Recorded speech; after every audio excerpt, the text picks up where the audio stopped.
And welcome back. For the latest on what's happening in KwaZulu-Natal on the day following the death of Prince Mangosuthu Buthelezi, let's now go to our reporter Simpiwe Makanya, who is in KwaPhindangene Royal Residence in Ulundi. Simpiwe, once again, good morning. Thank you so much for making time for us. Tell us what you can see and who you're about to speak to.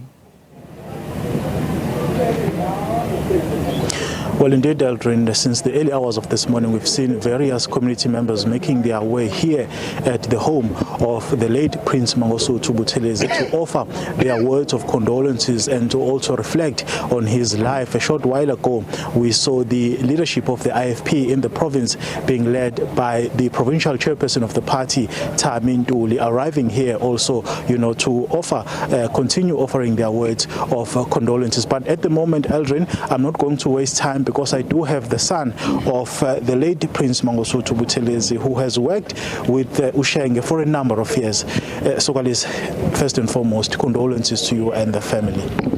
Thank you very much, Makanya. It's been a very, very difficult time. As you said, as you just said, I've been worked with him very, very long time. Not only as a father, but I got quite involved and sucked into all that he does. So really, it's very difficult. I know for the whole family. But if for a moment I just talk about myself for a moment, it's really very, very difficult, and I don't know how to cope. I'm numbed. We are all bereft. We're at a loss. At times you feel like it's a dream. But this dream, you don't wake up from the dream. From the dream, so it's a very, very difficult time. Actually, we do not know how we're going to cope. The home itself, the homestead, it feels very light. I mean, it's just buildings, because the home really is a home with through the head of the family. So the pain I cannot describe to you now, and it comes with all sorts of things. I think maybe the one thing one can thank Ushenge for is that he gave us all the foundation. He taught us his values, not only by sitting us down and talking to us, but just by observing how he ran his life. And of course, and you see what is overwhelming. They say when days are dark, friends are few. But I think that we are just overwhelmed by the warmth that, like a blanket that has, covered us up in this very, very difficult time. And maybe another thing which one is observing, we were saying as a family, you never realize the immensity of the person when he's your family. But what we are seeing now is we're just overwhelmed. But at the same time, we really wish to express our deep, deep gratitude to the friends, to the nation. And we just don't have the words to thank everybody with what they've expressed to us in terms of trying to comfort us. Many people know Ushenge as a politician and also the traditional prime minister of AmaZulu for the longest time. But who was Ushenge? You are his son. I mean, you've worked with him very closely throughout the years. What kind of a person was he? There are so many ways to describe Ushenge, which one you seem to discover him all the time with layers and layers of him. Ushenge is someone, I think, is a man who is somebody who people looked up to and embraced for all sorts of different reasons. When you look at it, there are people who embrace Shenge and love Shenge just as a man. There are people who have loved Shenge, others are from the point of view of the church, because he was very strong in the church. Shenge is a conservationist, not to mention his role in the royal family. I mean, that probably could be the biggest one, let alone the political one. He was really an amazing man. But as a father and as a husband, I think for us as a family, that is where you must cut it first. I always say that, you can be the biggest individual, but if you are failing there, to the family, you are nothing. Ushenge, and it was amazing how he managed to balance so many balls in the air, and he never dropped one. And I know that he always said it himself that he was not perfect. He was the first one to say it. We also told him sometimes that he wasn't perfect. And the one I always used to give about him not being perfect was that, he was a very poor judge of human character. Really, because you would be warned time and time again of certain characters, and it just wouldn't until it's too late, if I may put it that way. But I think maybe that was the magnanimity of his heart. He was very embracing, but then people always know Ushenge only as they know him at work.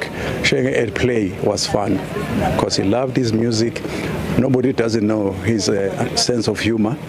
And generally, he was someone completely different. That's why, although the longest mile he walked in his life, probably the deepest one was a political one. But I've always said, and people have said, that if you look at Shenge only through the politically tinted glasses, you'll totally miss the measure of the man. But he was such fun. The grandchildren adored him. We don't even know how to console them now.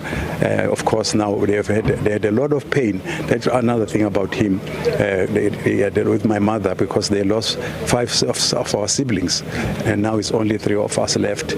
But it was just so much that one learned from Shenge, from observing him. And there's one of the key things he believed in was really to say that integrity was the best thing. Integrity, humility, but he always urged us to people to warn them that humility does not mean weakness, because some people tend to confuse the two. But in terms of really integrity, he really felt that if you could have everything else, but if you don't have integrity, I think it's not worth it. Speaking about his role in building the Amazulu nation, uniting the Amazulu nation as the traditional prime minister, of course we know that he played a crucial role in ensuring that the reigning king, King Mangosuthu Buthelezi, ascends to the throne. But later on, recently there were, disagreements between the two. How did that affect Usheng as someone who, was with him all the time? Deeply. It really affected very, very deeply, because if you look at the years and years where he was playing this role, where he was appointed by King Cyprian to this role, and he played that role fully, and he also played that role, when he passed away with King Zwelithini, he also played that role. And really, if there's one thing, we must also remember, we refresh our memories, that if you look back at the time of the new dispensation, Ushenge was quite determined that he would rather not be part of this whole thing of the new dispensation if the king and the Zulu nation were not looked after in terms of they were not part of the new dispensation. He only joined the election on the brink, because he was quite determined to say he cannot compromise on that. And I suppose there were deep reasons. I think the royal side of how he ended up being the prime minister is actually steeped in where he comes from, in terms of his grandfather being King Dumezulu. His great, he always says that, what makes him very proud, and he always warns us about that we must not confuse proud and arrogant. What made him very proud was that his great-grandfather was also one of the generals at the Battle of Isandlwana. So really, he's someone who, it did not just happen by being appointed. It was maybe it was like destiny for him. But coming just briefly to this, it has really broken his heart. I can assure you of that. The family can assure you of that, because we know how much pain he felt that after a very torturous road that he walked in placing the king where he is now, he feels that we just got the feeling that it was all falling apart. So really, that is one big thing which we even feel it played a major role as he was getting sick. Actually, at the hospital, when the Archbishop, because Archbishop spent a lot of time with him also, he was in hospital. So he actually felt one time when he was asked, that time he was very ill, one of the things that have really been upset him and has hurt him deeply, he said that would be the way the situation of the king is right now. So that even as he departed and left us was the biggest pain, one of the biggest pains in his life. He has had a lot of pain. My father has had a very painful life, actually, to tell the honest truth. So we just hope that we were there now and then to be his sanctuary as a family, and I would like to believe we were. And we were always just hoping that maybe we were just partly also a blessing to him as he was to us. So that is very painful. What kind of lessons are you going to take away from his life? There are so many, but you take what is relevant to you. I always used to say, even to him, that he has taught me a phenomenal lot. about just a human being, because a human being is a complex animal. Just by observing what he has done, I mean, how he has navigated dealing with human beings, unfortunately, a lot of them very, very evil, sort of knives out for him all the time. But I think what he taught me also was resilience.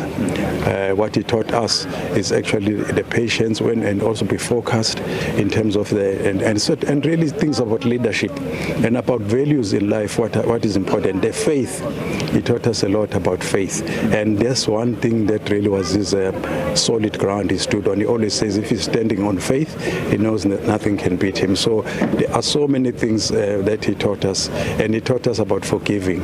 I mean, really, that is one big part that he had, because, you know, his definition, for instance, of when people asked him, they said, you are so good and all that, and as if they're treading on him being perfect.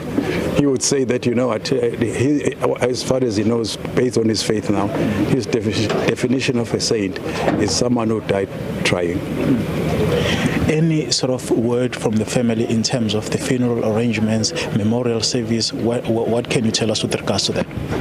We are going to have a meeting shortly after this, where we're going to finalize this, because we realize it's very important for the nation and everybody, and maybe those who would like to come and see Shenge off.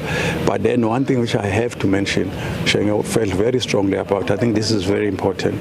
Shenge said he would never want to see his funeral as a sort of a political theater, because he wants everybody who embraced him to feel welcome. And so really I think that is important, especially for those who want to join, that we all make sure that that his wish, especially that one, is lived out at his funeral. But we will advise, as soon as we know, but it should be today. Shenge, I know you're very busy, but thank you so much for accommodating us. I want to thank you so much, and I thank the nation. And once again, as I finish, I want to thank the nation and everybody for having given us all the love and warmth that they've given us. We have no words to thank them. So, Alice. Thank you.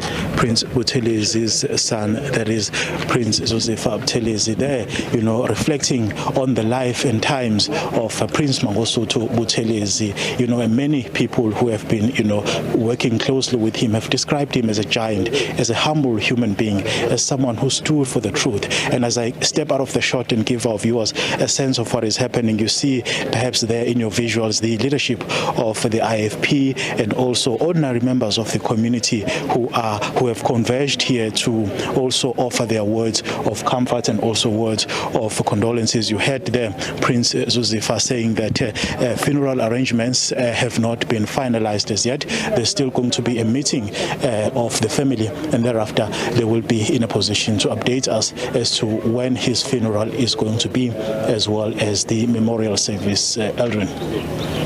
Thank you so much, Simphiwe Makhanya, and do stay tuned to the SABC News Channel 404 as we'll give you an update with regards to the funeral arrangements as well as the memorial services that will be taking place.